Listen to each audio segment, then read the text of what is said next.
"You can't access this account anymore, ma'am. Your husband removed your authorization." That's what the woman at the bank said. She didn't lower her voice.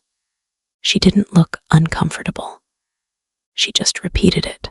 "Your husband removed your authorization." I stood there holding my purse with both hands. $70 inside. That's all I had. I asked her. "There must be a mistake. We've had that account for decades." She turned her screen slightly toward me. Only one name was on it. Thomas Carter. I felt heat rush to my face. People in line were staring. I stepped outside and called my husband. "Thomas," I said, trying to keep my voice steady, "why can't I access our account?" There was a pause. Then he said calmly, "Oh, I meant to tell you." "Tell me what?" "That I took care of it." "Took care of what?" "You don't need to worry about money anymore." I whispered, "What do you mean I don't need to worry?" And that's when he said the sentence that changed everything. "You're old, Evelyn. It's safer if I handle things now." The call ended, just like that. No argument, no explanation. I stood on the sidewalk, shaking. That was the first time I realized something horrifying. I hadn't lost access by accident. I had been removed. Now let me tell you who I am. My name is Evelyn Carter. I am 63 years old. I live in a small American town in Ohio. I have 2 children, and I spent over 42 years married to Thomas Carter. For most of my life, people said I was lucky. Thomas was known in town, a respected contractor, reliable, polite. He handled everything. Bills, banks, paperwork. Whenever I asked questions, he'd smile and say, "Why stress yourself? I've got it handled." So I trusted him. After a minor health scare, just dizziness, my doctor told me to slow down. When I told Thomas, he nodded. "Good," he said. "You don't need to be running around anymore." A few weeks later, small things started disappearing. My mail, my insurance letters, my Medicare documents. When I asked, Thomas sighed. "You probably misplaced them." Then the phone calls started. He took them outside, lowered his voice when I came near. One night, I tried logging into our bank account. Password denied. Locked out. I asked him, "Did you change something?" He laughed. "Why would you need access?" That laugh stayed with me. A few days later, I opened a folder I'd never seen before. Inside were bank statements, multiple accounts, large balances, all in his name. When I confronted him, he didn't deny it. "You wouldn't understand," he said. That's when fear replaced confusion. I called our son, Mark. "Dad probably knows what he's doing," he said. "Don't make this a big thing." But my daughter, Laura, came over that same evening. She sat beside me at the kitchen table. "Mom," she said gently, "when was the last time you signed anything?" I thought back, Thomas sliding papers toward me.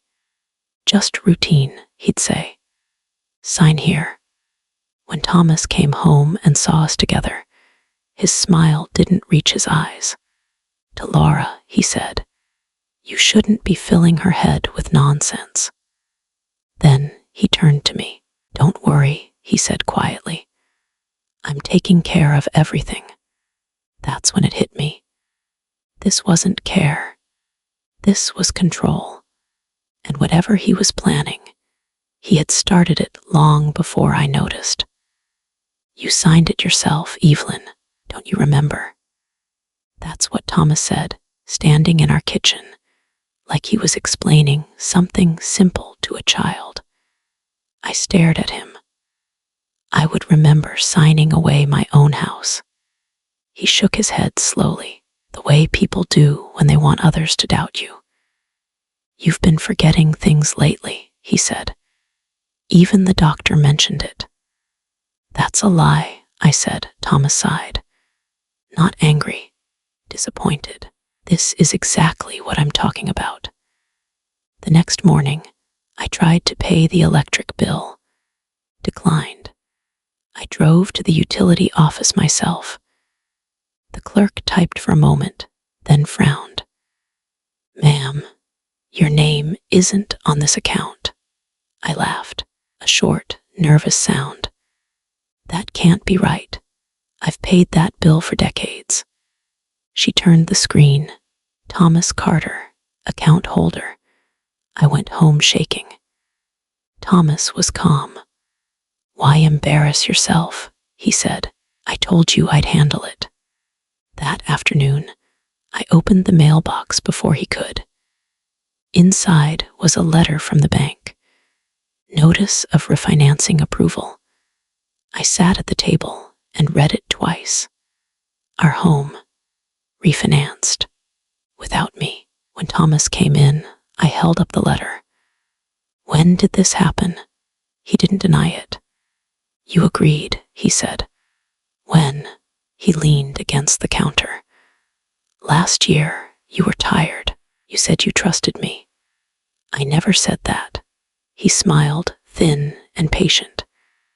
This is why I didn't want you stressing yourself. That night, I called Laura. Can you come over tomorrow? I asked. Right now, she said. When she arrived, I laid everything out. The letters, the statements, the missing bills. Laura flipped through the pages, her jaw tightening. Mom, why is your name missing everywhere? Before I could answer, Thomas walked in. He stopped when he saw the papers. What's going on? He asked. Laura didn't hesitate. Why did you refinance the house without Mom? Thomas laughed. Because someone has to think clearly. Laura looked at him. Are you saying my mother can't? He turned to me. You see, he said, she's upsetting you. I felt something snap. I'm not confused, I said. I'm scared. Thomas's voice dropped. Don't say things like that. The next morning, I went to the doctor alone. I asked directly, did you tell my husband I'm declining mentally? The doctor looked surprised. No, she said. Why would I? My chest tightened. That afternoon, I checked the insurance portal. Policy holder. Thomas Carter beneficiary. Not me, someone else's name was listed. I didn't recognize it.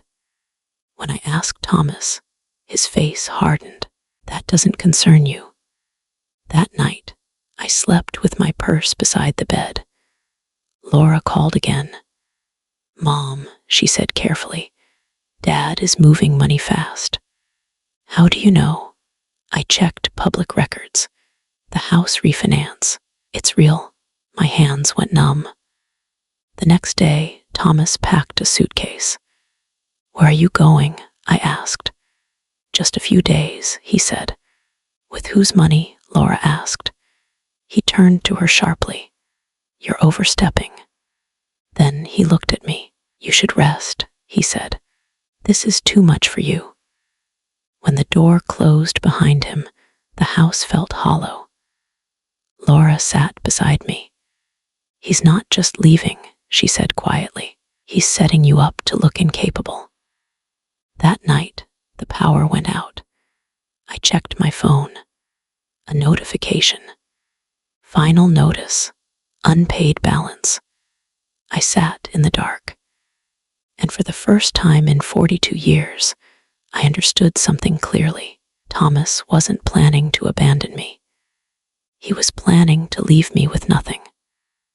Ma'am, your husband called earlier.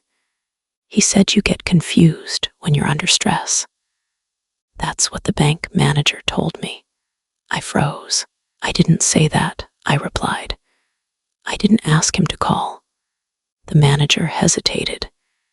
He sounded concerned. Concerned. That word again. I left the bank and called Thomas immediately. Why are you calling places about me? He didn't deny it. I'm protecting you, he said, before someone else notices. Notices what? How overwhelmed you are. That afternoon, Laura took me to lunch. Halfway through the meal, my phone buzzed. A message from Thomas. We need to talk. At home, tonight. When we walked in, Thomas was waiting, sitting at the table, papers stacked neatly. I made an appointment, he said, tomorrow morning. With who? Laura asked. A specialist, he replied. Memory care, I laughed. Then I realized he wasn't joking. You're not taking her anywhere, Laura said. Thomas leaned back. You don't get a say, I said. I'm not going. Thomas looked at me carefully. You don't get to decide that anymore. The room went silent. Laura stood up. Say that again. He didn't. Instead, he slid a document across the table. Power of attorney. His name signed. My signature at the bottom. I stared at it. I didn't sign this, I said. Thomas folded his arms. You did last winter. That's impossible. You were tired, he said. You said you trusted me. Laura grabbed her phone. I'm calling a lawyer. Thomas smiled. Good luck. It's already filed. That night, Laura stayed over. At midnight, my phone rang. Unknown number, I answered. Mrs. Carter, a woman said. I'm calling regarding assisted living options. I hung up. My hands wouldn't stop shaking. The next morning, Thomas blocked my car in the driveway.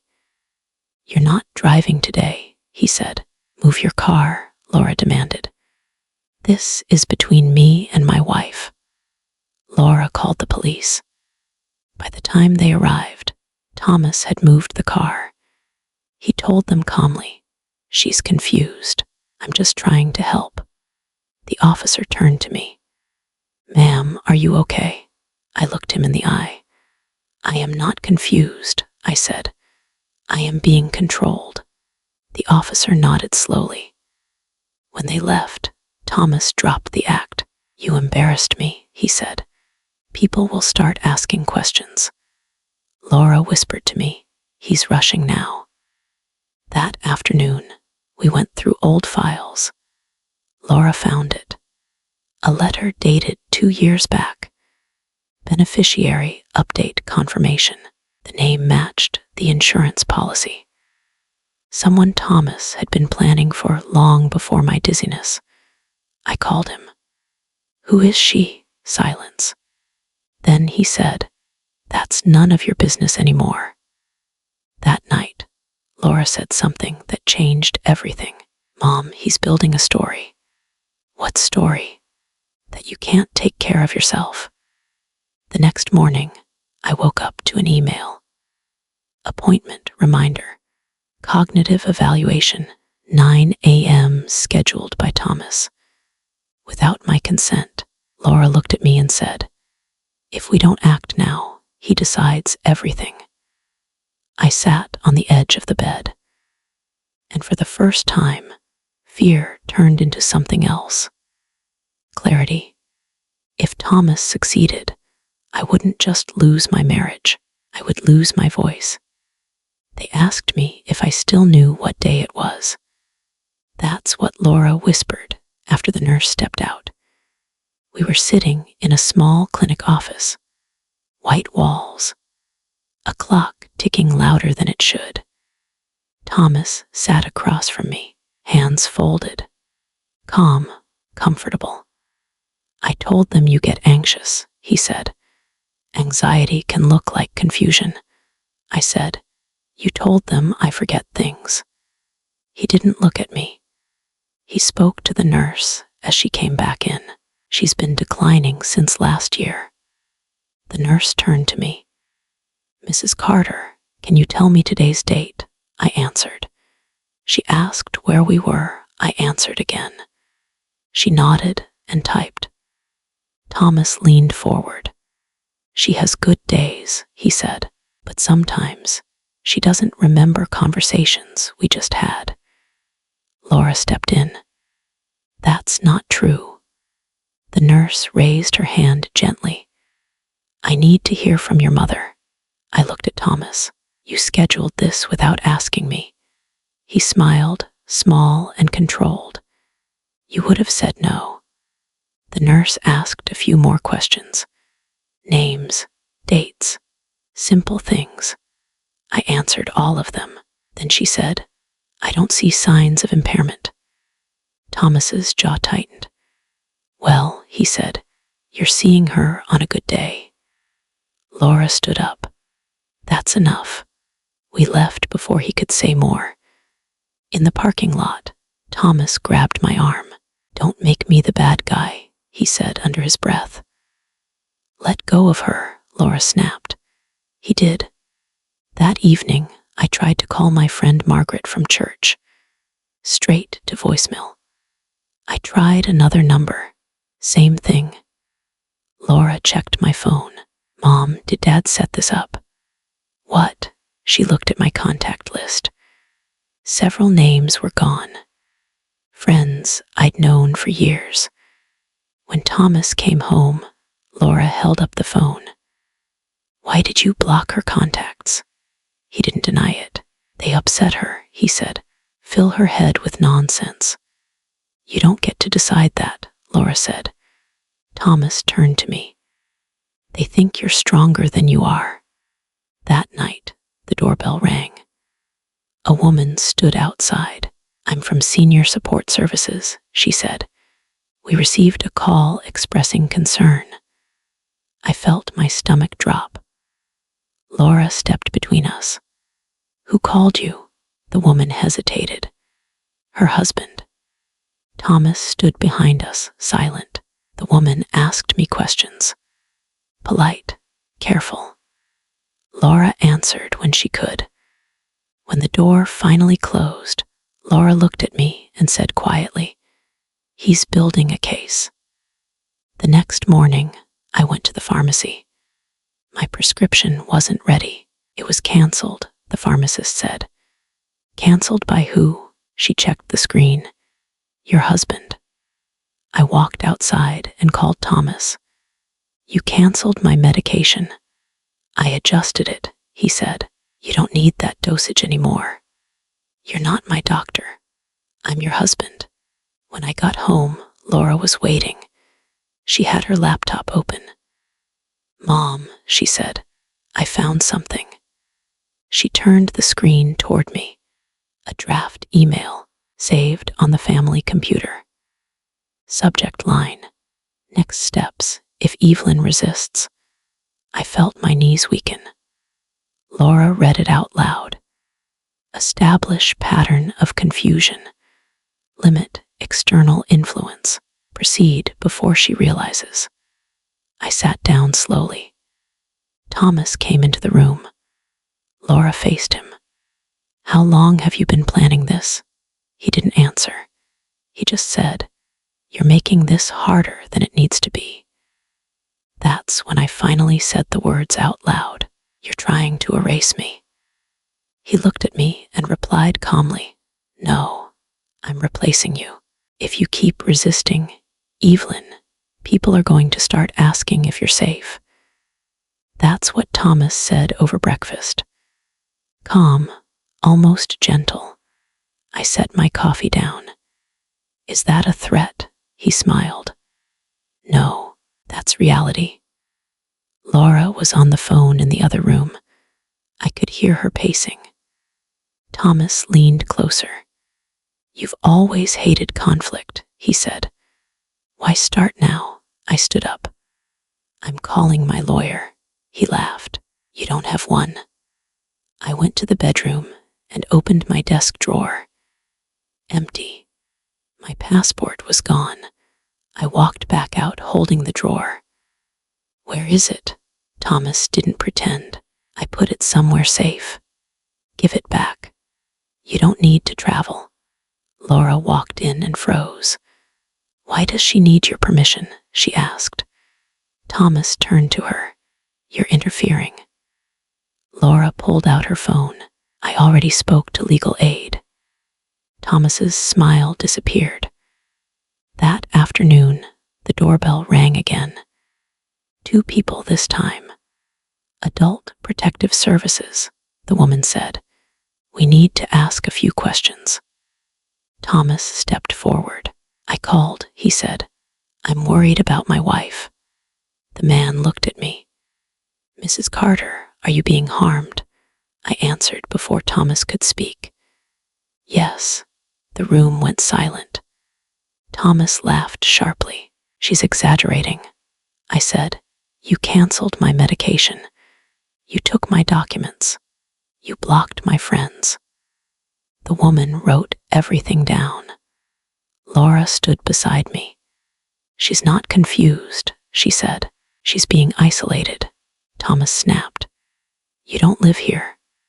The man from APS said, Sir, please step back. Thomas didn't move. I'm her husband. And she's an adult, the man replied. That night, Thomas slept in the guest room. At midnight, my phone buzzed. A text from an unknown number. He told me you wouldn't understand. I'm sorry. I stared at it. Laura leaned over my shoulder.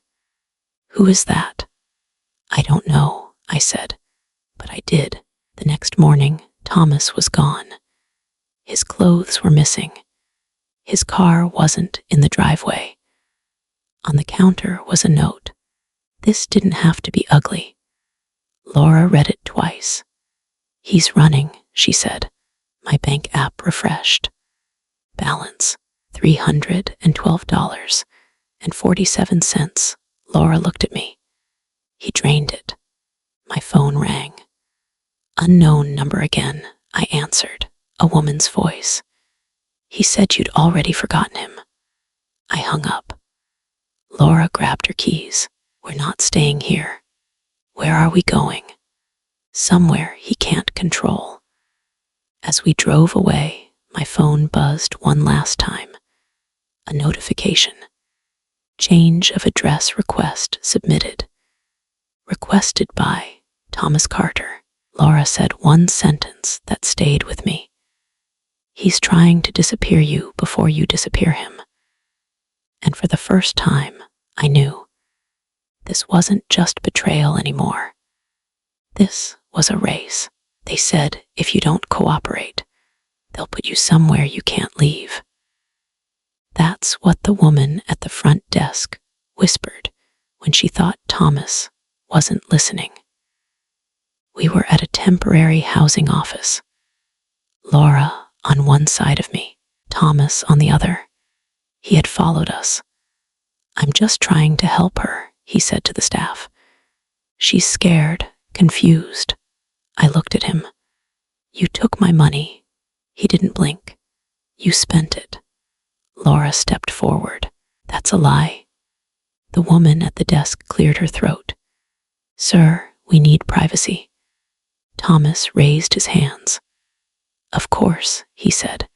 Just remember who called first. Outside, Laura slammed the car door. He's not backing off, she said. He's tightening the net. My phone rang. Unknown number, I answered. Mrs. Carter, a man said. I'm calling from your bank's fraud department. My stomach dropped. There's been unusual activity, he continued. Large withdrawals, account closures. That wasn't me, I said. I know, he replied. It was authorized by your husband. Laura leaned over. Can you freeze anything? There was a pause. If she requests it herself, he said. I am requesting it, I said. He exhaled. Then we'll need to verify something. What? Whether you're legally allowed to make financial decisions. Laura swore under her breath. That afternoon, We went to a legal aid office for seniors. The lawyer was young, serious. She listened quietly. Then she asked one question. Did your husband ever tell anyone you were incompetent? Yes, Laura said immediately. The lawyer nodded. That explains the speed. She slid a paper toward me. Emergency separation order, she said, and a request to suspend his authority. Can he stop this? I asked. He'll try, she replied. As if summoned, my phone rang again. Thomas. I put it on speaker. You're humiliating yourself, he said. And me. You humiliated me first, I said. You don't even know what you're signing, he snapped. Laura cut in. She knows exactly what she's doing. Thomas's voice hardened. If you keep this up, I'll tell them everything. Tell who? I asked. The court, the doctors, everyone. That night, Laura checked her email. Her face went pale. What? I asked. He filed something, she said, an emergency petition. For what? To have you declared temporarily unfit. My chest tightened. The next morning, we got the notice. Hearing scheduled. 3 days. Thomas had signed it. Laura called him immediately. You're doing this now. I didn't want it to get ugly, he said, but she forced my hand. I took the phone. You did this to yourself, I said. He paused. Then he said something that made everything clear. They always believe the husband first. The day before the hearing, the lawyer called. Good news, she said. We found inconsistencies. What kind? Dates that don't line up, statements that contradict each other. Laura smiled for the first time in days. He rushed, she said. He made mistakes. That evening, a package arrived at Laura's apartment. No return address. Inside was a folder. Bank records, emails, printed messages. At the top, a note in handwriting I recognized. In case she ever wakes up. Laura looked at me. He was planning for you to fail. I closed the folder slowly. And for the first time since this started, I wasn't afraid, because Thomas had made one mistake. He thought I was already gone. And now, he was running out of time. She doesn't remember agreeing to any of this, Your Honor. That's what Thomas said, standing in the hallway outside the courtroom, like I wasn't even there. Laura squeezed my hand. She's right here, Laura said, and she remembers everything. Thomas ignored her.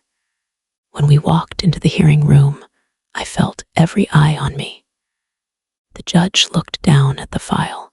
Mrs. Carter, he said, your husband is requesting temporary authority over your finances and medical decisions. Thomas nodded. For her safety. The judge turned to me. Do you understand why we're here today? Yes, I said, because my husband is trying to control my life. Thomas shook his head slowly. She's emotional, he said. She's always been. Laura stood up. With respect, she said, that's not true. The judge raised his hand. I'll hear from you shortly. Thomas's lawyer spoke next. He talked about concern, stress, age. Then he said something that made the room shift. Mr. Carter has been managing all affairs for years. Mrs. Carter never objected. I leaned forward. That's because I was never told. Thomas finally looked at me. You trusted me, he said quietly. I trusted you not to lie, I replied. The judge paused. Mrs. Carter, he said, have you brought representation? Yes, my lawyer said, stepping forward. She placed a folder on the table. Financial records, she said. Phone logs, medical notes. Thomas frowned. What is this? The lawyer looked at him. Proof you acted without consent. She opened the folder. Bank accounts opened without spousal notification. Medication canceled without physician approval. Contact lists altered. The judge looked at Thomas. Is this accurate? Thomas cleared his throat. I was trying to simplify things. Laura couldn't hold back. You erased her, she said. The judge leaned back. Mr. Carter, why did you schedule cognitive evaluations without your wife's consent? Thomas hesitated. She would have refused. That's her right, the judge said. The room went quiet. Then my lawyer said one sentence that changed everything. There's also a beneficiary change made 2 years ago. Thomas snapped. That's irrelevant. It's not, the judge said. Who is the beneficiary, Mr. Carter? Thomas didn't answer. The judge turned to me. Mrs. Carter, do you know this person? No, I said. Laura spoke. She's not his wife. Thomas's face flushed. The judge closed the folder. Request denied, he said. Thomas stiffened. Effective immediately, the judge continued. All authority returns to Mrs. Carter. Laura exhaled sharply. Thomas whispered, You didn't have to do this. I looked at him. You did this when you decided I didn't matter. Outside the courtroom, Thomas tried one last time. You'll regret this, he said. Laura stepped between us. No, she said. You will? As we walked away, my phone buzzed. A message from the bank. Account access restored. Laura smiled. He's losing control, I nodded. But I knew something else. Thomas wasn't done. He just lost quietly, and men like him don't stop quietly. Don't get comfortable. This isn't over. That's what Thomas said as we passed each other outside the courthouse. Not loud, not angry, almost friendly. Laura stopped walking. You're done, she said. Thomas smiled at her. We'll see. That evening, Laura stayed with me again. She cooked dinner, simple food, quiet TV. For the first time in weeks, I slept through the night. The next morning, my phone rang at 7:12 a.m. Unknown number. I answered. Mrs. Carter, a man said, I'm calling about your missed mortgage payment. My heart dropped. That account was refinanced, I said. My husband handled it. There was a pause. Ma'am, he replied, your home is scheduled for review due to non-payment. Laura grabbed the phone. That's not possible. Access was restored. It was, the man said. Then the funds were transferred out. Laura looked at me. When, yesterday afternoon, I didn't have to ask who did it. I called Thomas. He answered on the first ring. You took the money back. I moved it, he said calmly, for safekeeping. You don't have authority anymore, Laura said. Thomas laughed. Authority takes time to update. That afternoon, our lawyer confirmed it. There's a delay, she said. He exploited it. Laura slammed her fist on the table. He did this on purpose. That night, the doorbell rang. A sheriff's deputy stood outside. Mrs. Carter, he said, I'm here to serve notice. Notice of default review. Laura read it twice. This is harassment. It's legal, the deputy said, for now. After he left, Laura said quietly, he's trying to scare you into giving up. As if to prove her right, my phone buzzed. A voicemail from Thomas. You can end this anytime. Just let me handle things again. I deleted it. The next day, something unexpected happened. My friend Margaret from church called. I finally got through, she said. He blocked me before. Laura's eyes widened. What changed? Margaret lowered her voice. He told people you were confused. But someone checked. That afternoon, the pastor called. Then another friend. Then another. The story Thomas had been telling was cracking. That evening, Laura showed me something online. A public record filing. Thomas had listed himself as single on a recent document. He's preparing his exit, Laura said. At dinner, my phone rang again. Unknown number, I answered. A woman's voice. You don't know me, she said, but I thought you should. My stomach tightened. He told me you were sick, she continued. That you didn't know what was happening. I said nothing. I just found out that wasn't true. Laura leaned closer. Who is this? She asked. The woman hesitated. I'm the beneficiary. Silence filled the room. She spoke again. He promised I'd be taken care of. I ended the call. Laura stared at me. He didn't just plan to leave, she said. He planned to replace you. That night, I sat at the kitchen table long after Laura went to bed. For the first time, the fear felt different, sharper, because now I knew. Thomas wasn't trying to win anymore.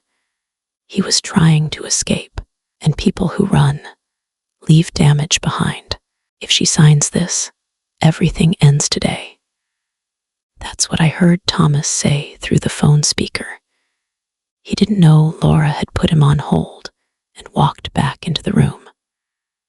Who are you talking to? Laura asked.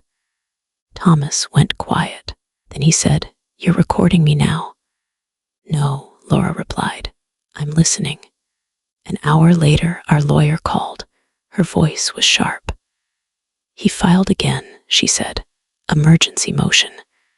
This time for settlement. Settlement? I asked. Yes, she said. He's offering to walk away if you sign over the house. Laura laughed once. He stole the money and now wants the house. The lawyer didn't laugh. He's trying to close this before things get worse for him. That afternoon, we met at the law office. Thomas was already there, sitting straight, suit pressed, face calm. He slid a document across the table. This is generous, he said. You keep your pension. I take the rest. I looked at the paper. My name was already typed at the bottom. I pushed it back. No, Thomas sighed. You don't understand what's coming. Explain it, Laura said. He leaned forward. If this goes to trial, people will hear things, he said. Doctors, neighbors, friends. Things you made up, I said. He looked at me. And who do you think they'll believe? The lawyer spoke.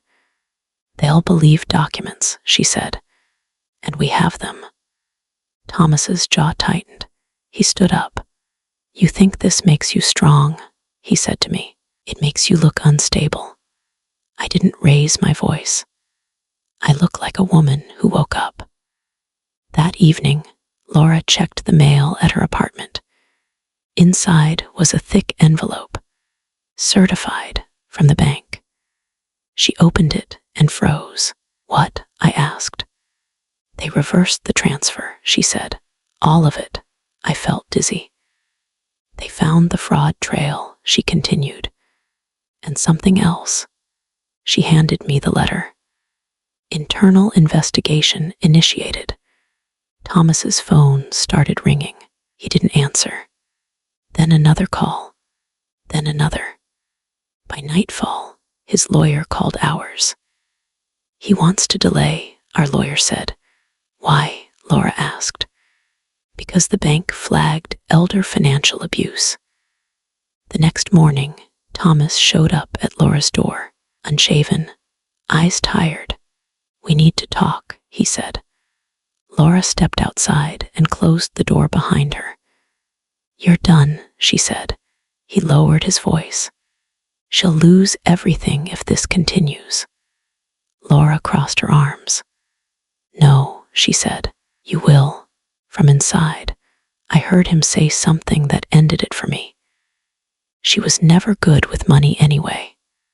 I opened the door. "You're right," I said. "I was good with trust."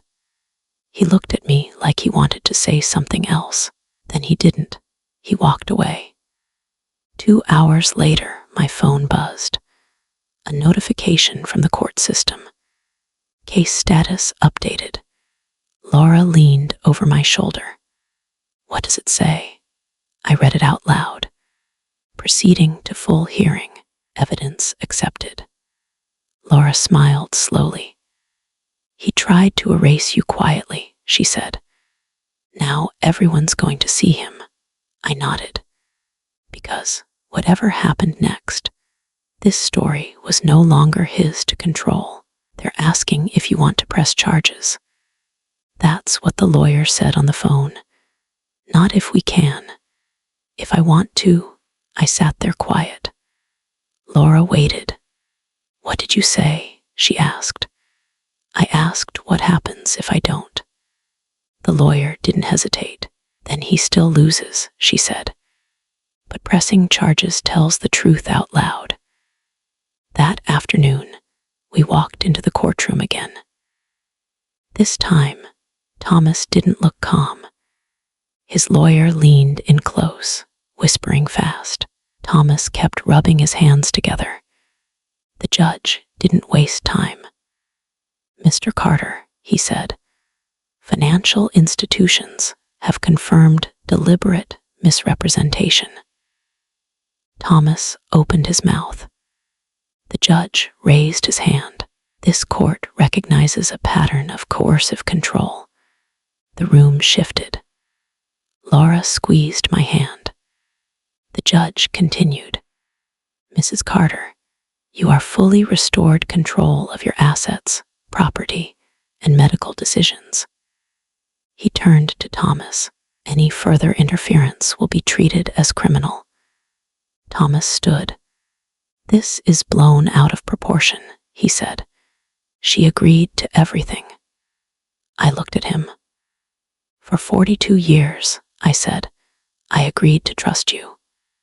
The judge asked me directly, "Mrs. Carter, do you wish to proceed with charges?" Thomas looked at me then. Not angry, afraid. I shook my head slowly. "No," I said. "I want my life back." The judge nodded. "Then this court is finished." Outside, Thomas tried one last time. "You could have destroyed me," he said. I replied, "You tried first." He walked away without another word. Weeks passed. The house was sold. My share deposited safely, accounts untangled. Laura helped me move. A smaller apartment, sunny window, quiet mornings. One day the phone rang. Unknown number. I almost didn't answer. A woman spoke softly. "I was the beneficiary," she said. "He told me you were gone." I paused. "I'm not," I said. She whispered, "I know now." That was the last call. On my first morning alone, I made tea. No asking, no checking, just silence. Laura called later. "How do you feel?" I thought about it. "I feel awake," I said. That night, I slept with the lights off. Not because I was brave, because I wasn't afraid anymore. And that's how it ended. Not with revenge, but with something Thomas never planned for. Me still standing,